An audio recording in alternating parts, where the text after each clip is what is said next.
yet. Okay. Say hello, how are you doing? Hello, how are you doing? Okay. Can you introduce yourself? My name is Bethany Jones, and I work for Woodruff County DHS, the Department of Family and Children Services. What do you wish you had done to get ready while in college, and did you do them?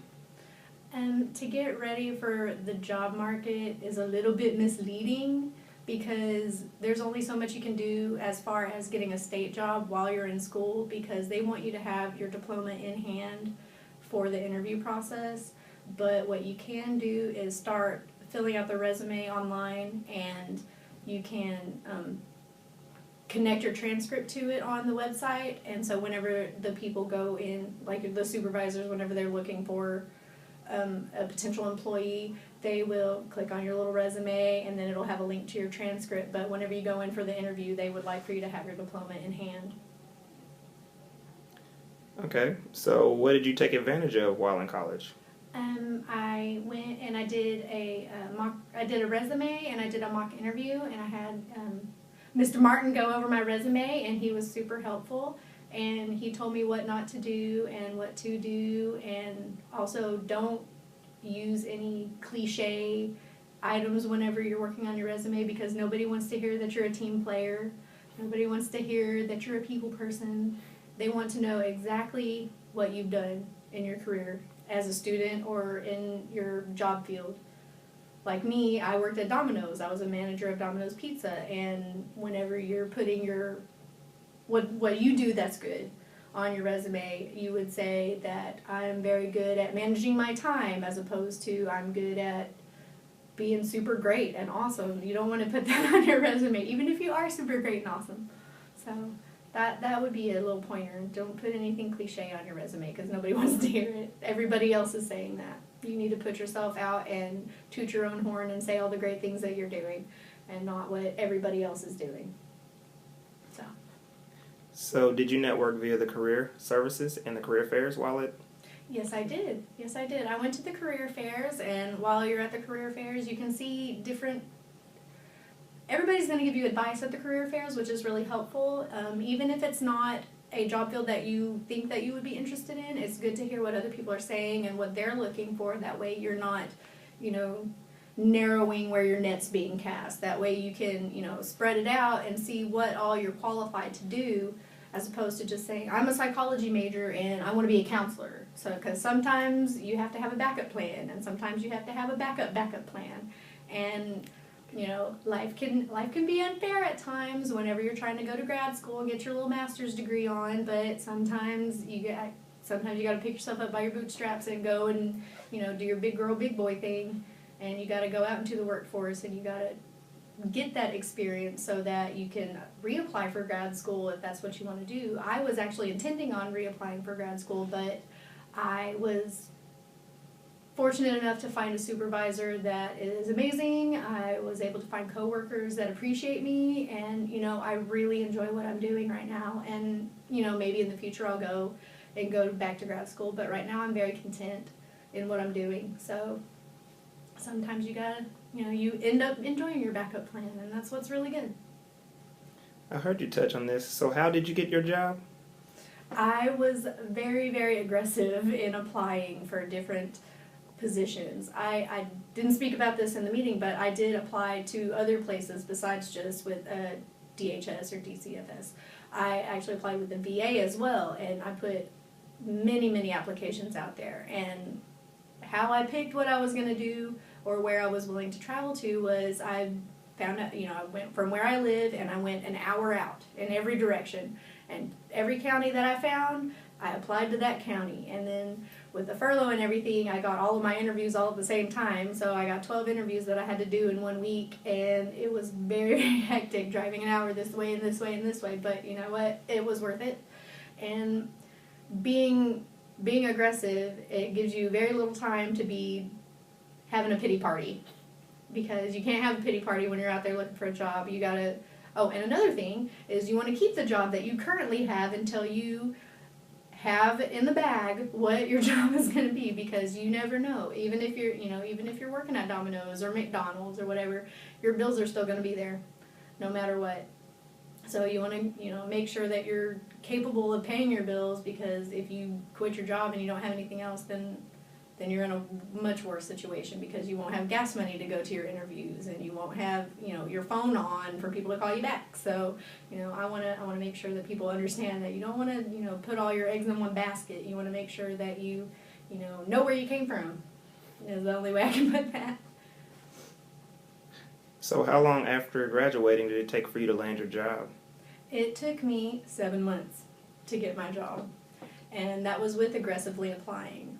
But whenever the biggest thing is the furlough, with everything that went on around in October, because I was putting in my applications, and they, there's a processing that it takes about a month for them to process your applications, and then they have to send it to this person, and then they have to send it to this person. So you have applications out there, but you haven't heard anything back, and it was getting really frustrating for me, because in the middle of October I was like, well, I guess nobody wants me. But I did have a supervisor, who was brand new, thank goodness, call me and say, I'm really, really interested in interviewing you, but right now I can't do anything because there is a furlough, and as soon as it's over, I would like for you to come in for an interview. And I was like, okay, that's why I haven't heard anything back from anybody.